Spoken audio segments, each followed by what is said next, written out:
All right, guys, here it is. So on my laptop, right, which I never do this on my laptop. It's generally on my phone. But I figured I'd take a stab at it this morning. I'm here at home, and it's early in the morning. And yeah, conversation today is a very real conversation about owning a business. I think that a lot of people kind of think that when you own a company, like the everyday normal problems don't apply to you. And the truth is that they 100% do. They're just on a larger scale. Just like someone that doesn't have much, right? You don't have much to lose necessarily. When you have a lot going on, you got a lot to lose, and the stakes are much higher. So that's something that I don't think gets a lot of attention. So anyway, that's what I'm gonna talk about today. So some people immediately dismiss this and say, well, you're not worried about making rent, and you're not worried about whether your car is going to work or buying food or all these kind of things. And a lot of that is true, but we still have a lot of the same problems. Like they're just, like I said, they're on a higher scale. And the problems that I have affect a lot of people, and that weighs on me as a business owner in a visceral way. Like it keeps me up. It gets me up early. It's a double-edged sword. Like it's the thing that makes me work harder, but it's also the thing that can really bring you down because you're just like trying to figure out like, what do I do to solve this problem? And again, we're a small furniture company. We've been in business for 8 or 9 years at this point. I've got about 10 employees, and I worry that like if I can't figure out how to pass this company along to somebody else, will these people have jobs when I'm done making furniture, right? When I'm done running this company, and I don't know. I haven't figured out how to break that equation yet, or figure out that equation. It's just something it's just really the older I get and the more years of doing this, it's the one thing that I just can't figure out. And no matter how much thinking I do about it, I just can't figure it out, because basically what it boils down to is you have to have people that can do a version of what you do, and not necessarily they don't do 100%, but you got people that can do 80% of what you do. And every business needs a person or two who are what we call tentpole employees. Like these are people that the company can't run without, and everyone always says, oh, the company can't run without me. And then the minute they're gone, the company just keeps on going, because the truth is that the company does just fine without them.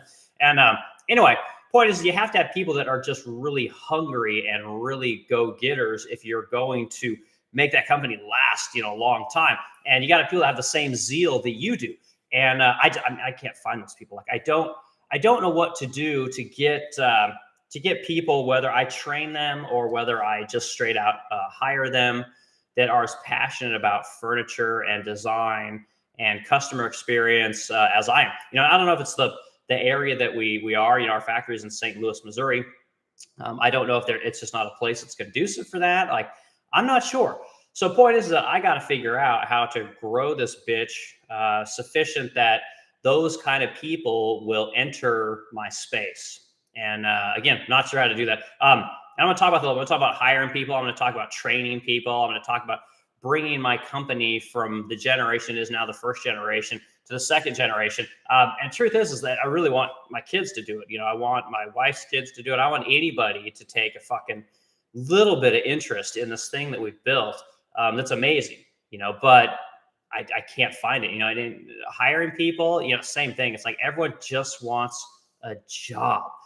And I don't know. I don't know what it is. I've never been one of those people. I've never just wanted a job. Like I've always enjoyed making furniture. I've always liked working on private jets. I love the prestige of getting to meet some of the people that own these private jets, some of the managers of these jets, getting to go to some of the places where these jets are stored. Really, really cool stuff. And I just don't see that in people today. And it's just, I don't know what to do about it, man. Like it really stresses me out. And it's like I said, it's the one thing I can't crack. Like I got sales to the roof. I'm so busy right now, guys. Like I can't even keep up. I literally can't. I got deadlines. I'm starting to miss deadlines because the projects that I have are just so complex. The projects that I have are just things that we don't normally do that I've taken on because I want to expand my product lines. And then I got my wife, she's breathing down my neck for new products and wants me to do things at home because, believe it or not, guys, in the age of social media, the way that you sell things isn't just by buying advertising, right? One of the things that you really need to do, and I've talked about in the past, but you're selling a brand, right? You're selling an image. You're selling a lot of other things other than the product that you sell, right? So when I show a credenza, Zane credenza in my home, or excuse me, I show Zane credenza and I talk about it like this is my credenza, it's amazing, blah blah blah. Well, what you guys don't see is that I've literally redone an entire room in my home with really luxurious plush appointments, that my wife has, picked out and chosen, and we use all of that stuff. We use all that content to drive our sales, right? To enhance our brand and then to drive the sales of the products that we sell, because we're in the luxury goods space. So it's a lot of work and there's a lot that goes into it. And that's kind of stuff you can hire out. I mean, that's kind of stuff that isn't a problem. But like getting people to learn how to make furniture it almost seems like damn near impossible, and everyone that I talk to say that it's literally the hardest thing to figure out, because most people just don't want to take the time to learn. They're impatient. They don't have the attention span. And all they really care about is just making it from Monday to Tuesday, Tuesday to Wednesday, Wednesday to Thursday, and then repeat, which is unfortunate, because if they take the time to learn this stuff while they're young, they won't struggle later on in life. And again, people just don't want to do that. And even if you tell them, hey, here's the opportunity, here's what I'm going to do, inevitably they just let you down. They don't have it, and it's not like it is this amazing thing. It is showing up on time. It is acting interested. It is wanting to grow your skills. It is volunteering for things. It is, not being fucked up. Like, it is just doing what the bare freaking minimum. So anyway, let's get over and talk about, my name is Eric Wilken. I'm with Resplendent Crow here in St. Louis, Missouri. This is a channel where I just talk about owning a business, right? I create videos on the furniture that we make. I create content based around the furniture that we make. And I try and show you guys what it's like to actually own a company, what it's like to build a brand, what it's like to create this ecosphere of resplendent products, right? So we own a business called the Resplendent Crow. It's a fine furniture company. We're known for our high gloss lacquer coating. Wealthy people really like high gloss lacquer coatings. Women love shiny things. Rich women love shiny things. And so that's predominantly who we sell to. It's a business that does, small seven figures every year. It's a great middle class living. I've never gotten rich, but I've had some nice shit, which is really nice. But I've also had to give a lot of that shit up, when times get hard. So it's a constant up and down of making this business work. And so anyway, it's not the easiest business in the world, but I love it. It's very fulfilling. And we employ, I think, about 10 people, and we have a lot of really amazing employees. And I say that it's no small thing when I say that, because I have not been able to hire people that can do the things that some of my employees do. And I can't get people to learn these skills. I can't get people to spend the time to do this stuff. And it's very frustrating because I don't know how the business survives past me, right? So I'm 46 years old. And if I were to get super injured or something tomorrow, like, there's nobody that can do what I do. Like, there's no furniture makers out there, at least that I haven't been able to hire them, that can make fine mahogany furniture, right? They can make furniture that is just for painting, right? They can fly to wherever, New York, get into a penthouse and fix faux bamboo composite parts, right? It's not that anybody couldn't do those things. It's that nobody will take the time to learn to do those things. And this is, like I said, extremely frustrating to me, and something that it stresses me out to no end. And like, even I'm up this morning, and I got my coffee, and I'm ready to get cracking. I got a big 10-foot credenza that I got to finish, which again shouldn't be a big deal. Like, it honestly is not the most complicated cabinet in the world to make, but very difficult to find people that want to learn those skills. So I hope that is a little trite, but I hope that this AI thing comes through and just crushes everybody's jobs and almost forces people to go back to learning to do real work. There's a book out there called Bullshit Jobs, because it's a true thing. Like, there's so many companies, they're making so much money doing bullshit, and they were hiring people, and they've taught people how to do bullshit for years. These skills aren't usable. They're not transferable anywhere you go. And this is a big problem, so I'm really hoping that a lot of these people are forced to come learn how to do something. And we can train up the workforce to learn how to work with their hands and learn how to do skills that are not only valuable in California and Palo Alto, but are also valuable here in St. Louis, Missouri, right? Or are valuable in Mobile, Alabama. these skills that, again, are useful all over the place.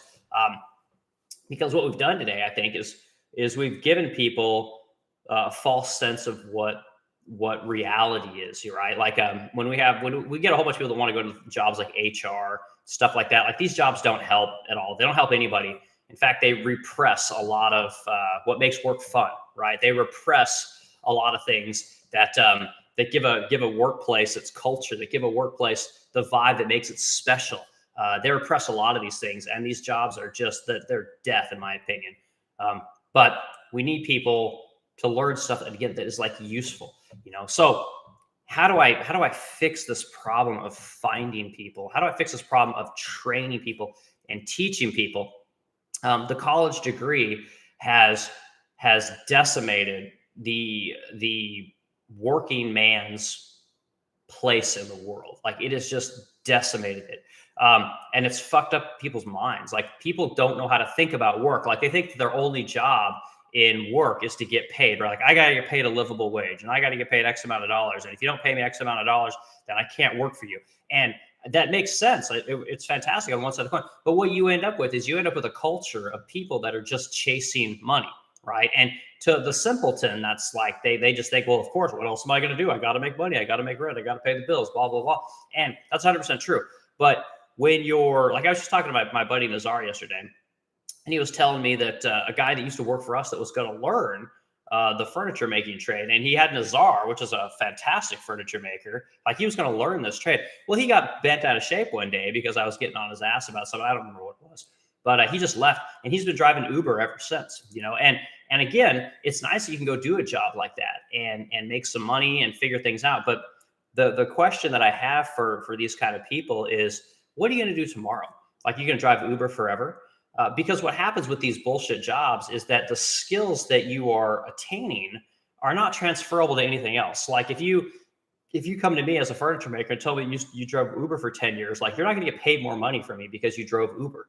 Like, it's just not going to happen. These skills are not transferable. When you spend 10 years making furniture and you say, oh yeah, I worked for, Gulfstream, and I worked for the Resplendent Crow, and I worked for whatever, Thomasville, you work for any of these companies, that means something, right? Because the people that are looking to hire you can then look at those companies and go like, oh shit, like this is a real company. Like, these people make really beautiful stuff. Like, this is incredible. What did you learn? What can you bring to my company? Like, this is wild. And we don't have that in a lot of cases today. Like, a lot of these people, they're doing work that, again, they can't even see. It's just paper pushing. It's, maybe you're returning phone calls, or you're sending out emails, or you're a connector, right? You're trying to bring people into a company to either work there, or they're bringing in sales, to try and sell something. You're trying to do stuff like that. And these jobs are not teaching you anything that is tangible, right? You're just basically going from A to B, A to B, A to B all day long. And that's fine, if you just want to make some money, but it's not going to help you later on in life. Like, it's a very short-term kind of thing. And anyway, I see this happening a lot. And I see a lot of, because I've worked with a lot of lower class and lower middle class people, I see a lot of these people, their resumes are just atrocious. And I don't know if they don't know it or if they don't understand what people are really looking for, but it's borderline disgusting. And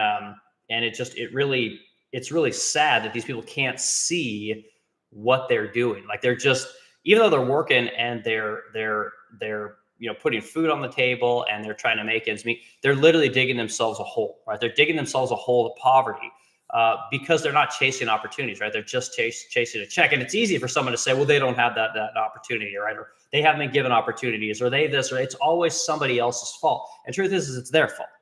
And when you go from job to job to job to job, like, it's so many resumes, guys, it's not even funny. And it's not even just poor middle class people. I mean, I'm talking about people with bachelor's degrees. Like, these people, they get these degrees and then they get out in the real world and they realize that their work sucks. Like, the work that they're doing is horrible.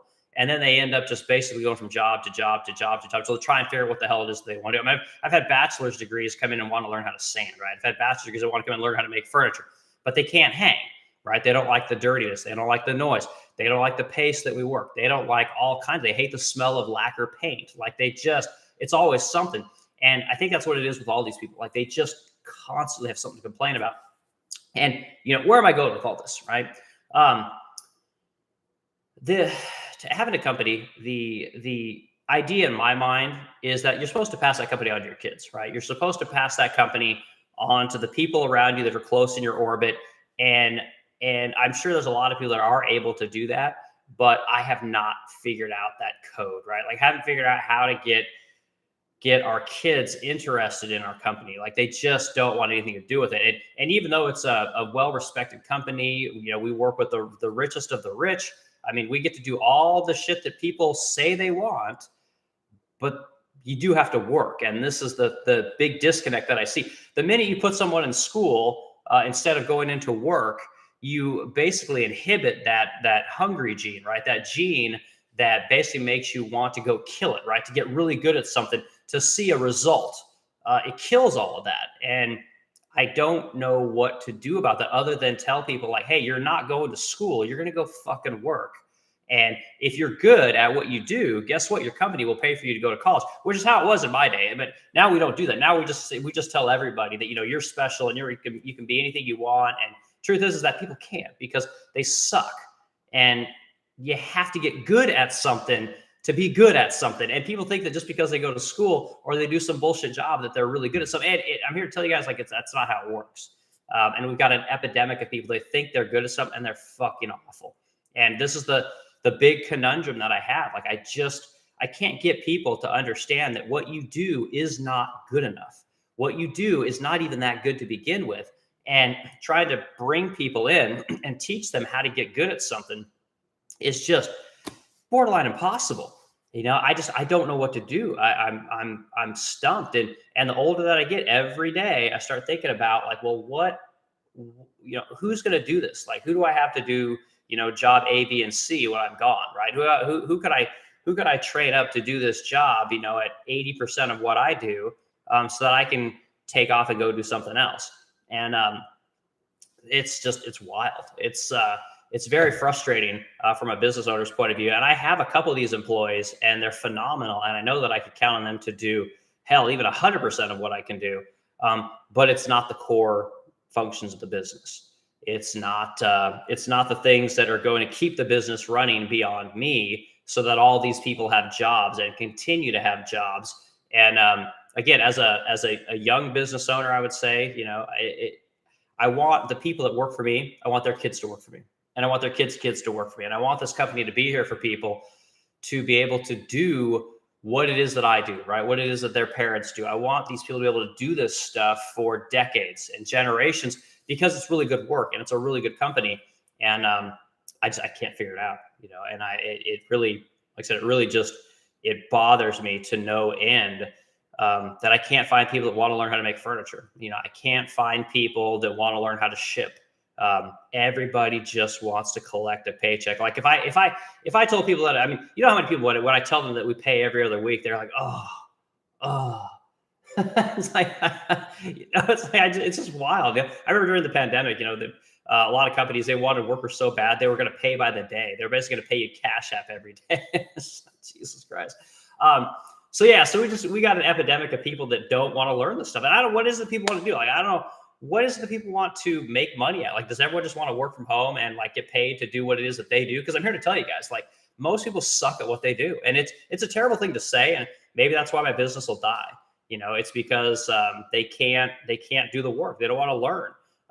Maybe it's because, we got a bunch of people that say they want to do something, but when you actually, put them to the test and you actually tell them you want to teach, they don't want to do it. One of the things that always really bothered me was this whole college thing. And everyone that hears me talk knows that I'm this way.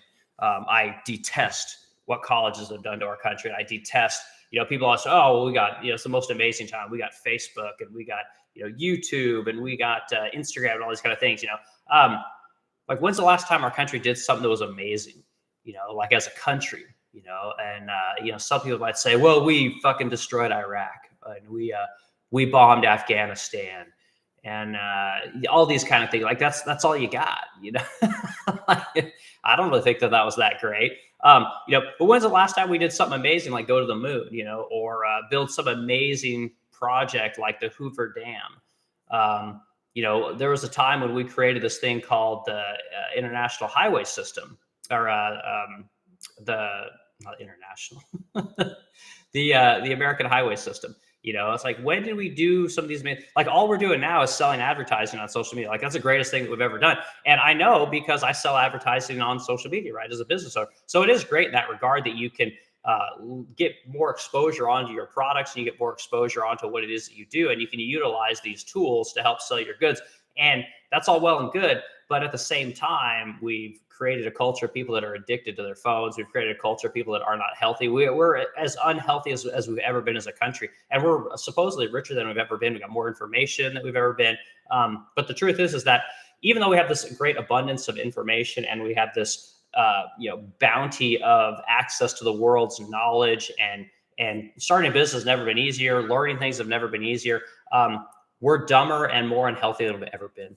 And it's a damn shame, guys. Like I don't know what we do. Like, we created all this great shit apparently, but whatever we did with it, like, you got a couple people that benefited from it, and everyone else has just gotten sick and depressed and not done much with the technology. They haven't bettered their lives so much. They just watch funny cat videos, and like, I see it all the time. Like, people just constantly look at their phones watching entertainment. They're just constantly wanting to be entertained. Like, all the world's a stage basically, and everyone's just trying to entertain you. I did talk today about how I'm tired of these fucking woodworkers putting stuff on YouTube, making projects that nobody's going to buy, right? They're just entertaining you, right?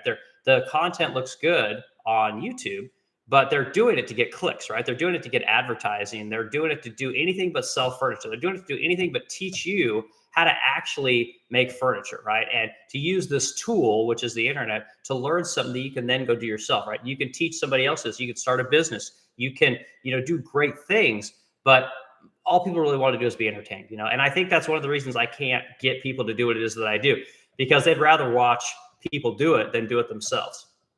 And it's super frustrating, and with the way colleges are now, is colleges are basically these entertainment hubs. Like, instead of getting out of high school and going to work for a company and learning a real skill from people that actually do the work, people are saying, fuck that. I'm going to go take this free money, basically, and I'm going to go to college where I can then play for another 4 to 7 years before I have to enter into the real world, right? And then when you're entering into the real world as a basically an aged adult, because I believe people are adults at 18, even though they got a lot to learn, they're still adults. When you put off becoming an adult for an additional 4 to 7 years, you make it harder for people to understand how life really works. And it stunts their growth. It stunts their ability to learn. It stunts their ability to basically accept things as they are. And it completely fucks up their ability to make money later in life. And some people, it works great, right? They are able to make a ton of money. They go to the businesses that are looking for those college graduates, and they're able to do great things with their lives. But most people are not. And as the data comes out more and more and more, we're learning that this college experiment hasn't been a complete failure. I'm not going to say that, but we've colleged our society to death, and we're realizing that people didn't really learn much. And that's because most people aren't supposed to go to college. Most people are supposed to go to work and learn a tangible skill. And that's okay, because everyone isn't special. Not everyone's going to be Mark Zuckerberg, or here on the TV, I got this Chamath Palihapitiya, they're just not. And that's okay.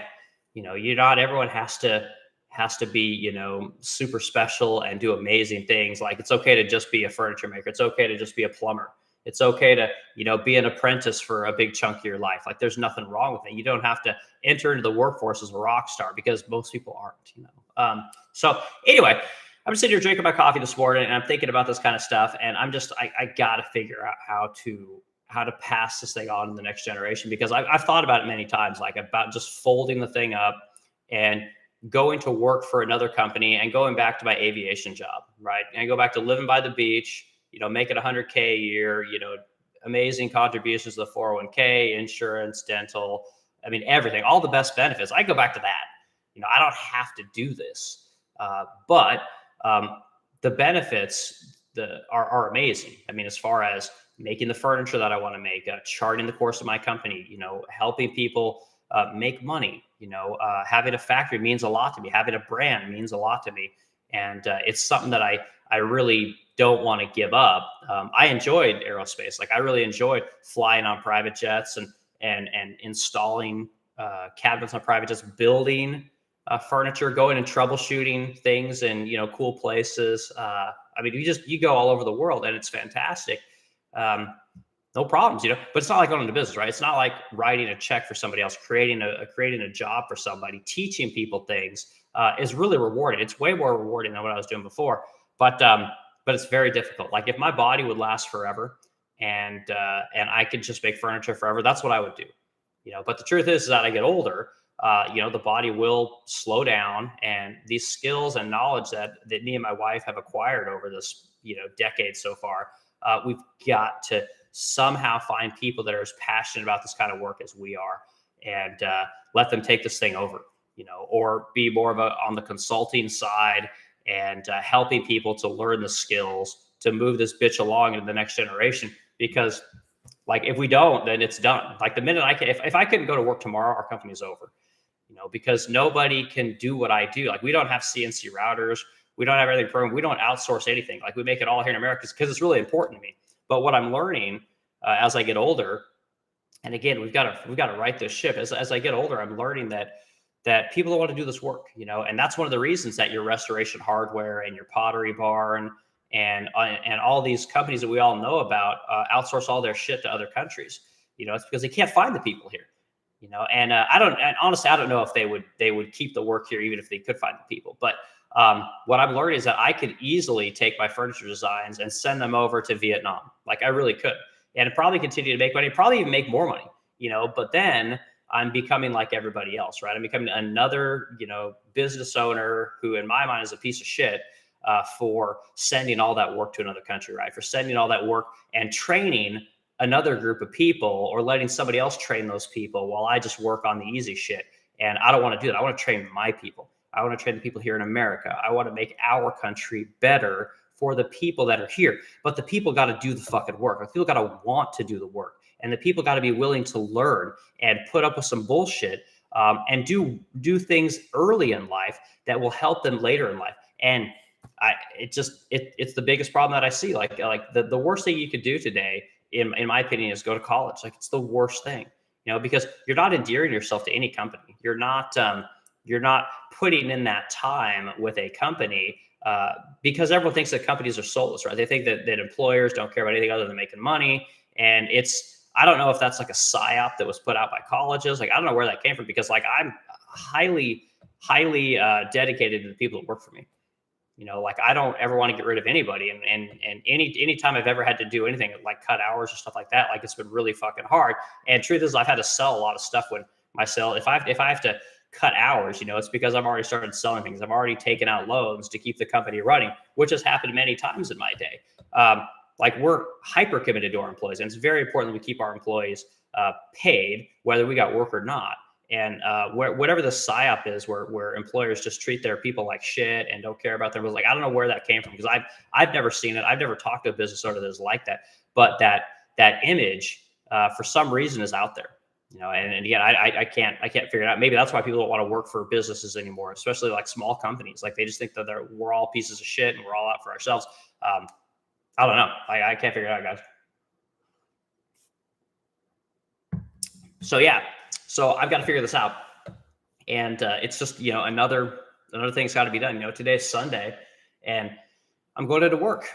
And it would be nice to have somebody that could do the work that I do, so that I didn't have to work as many hours as I do. And I don't mind doing the work. Like I love my shop. Like there's something like I've been doing this for a decade now. Every day I pull into my parking lot at work. It means a lot. It warms my heart, and it's great that I have a factory. And I think it's just awesome. There's a lot of pride there. But again, I'm getting older, and I'm starting to see that the body will break down, and I'm starting to get nervous about who's going to do this work after me. And I've had great cabinet builders and great furniture makers work for me.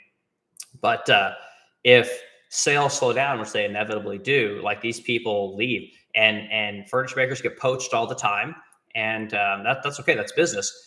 But we have to have a young crop of people that we can bring in. Like a company cannot just pay 30, 40, and $50 an hour to the best craftspeople all the time. Like, it's not how businesses work. You have to have young crops of people that come in, making small wages, 12, 15 bucks an hour, that you can then spend years training them up to where they can then become workers. But again, and I've said this many times, like, if the notion of going to college and paying, whatever, $15,000 to $30,000 a year to go to college and learn something somehow makes sense, but going to work for a furniture company and making $15 an hour, which translates into about $30,000 a year, doesn't make sense. Like, I can't wrap my head around that. Like, the biggest psyop ever has happened where that made sense. And they always say, well, you're going to make more money over your lifetime if you go to college. Like, horse shit.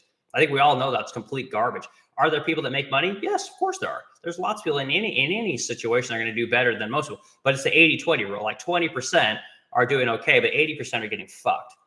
But they never tell you that, right? It's always like, no, over the course of your lifetime, you're going to make more money. Yeah, you're going to make more money, but you're going to have more fucking debt.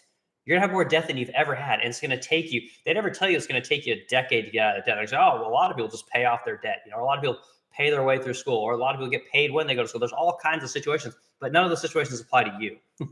And they don't tell you that, So again, you can go right out of college, go learn a skill, go work for somebody that is really good at what they do, and learn something that will make you money forever. Wherever you go, it's a highly valuable skill. And you can do that, or you can go to college and roll the dice and hope that, you're going to be able to live some kind of a decent life while trying to pay back all that debt, So anyway, this is a little therapy session for me in the morning. It's early, and like I said, I'm just drinking some coffee, and I thought that I would talk about this on my computer. I've never done a stream on my computer before, but I'm in my office, and I just thought it'd be kind of fun, and that's where I'm going to start my day off. So I got to get to work and go make furniture. I got this big 10-foot credenza that I'm doing. These are $12,000 a pop, and they're beautiful. And I'm super excited to get this thing done so I can install it. Got to install it middle of the month.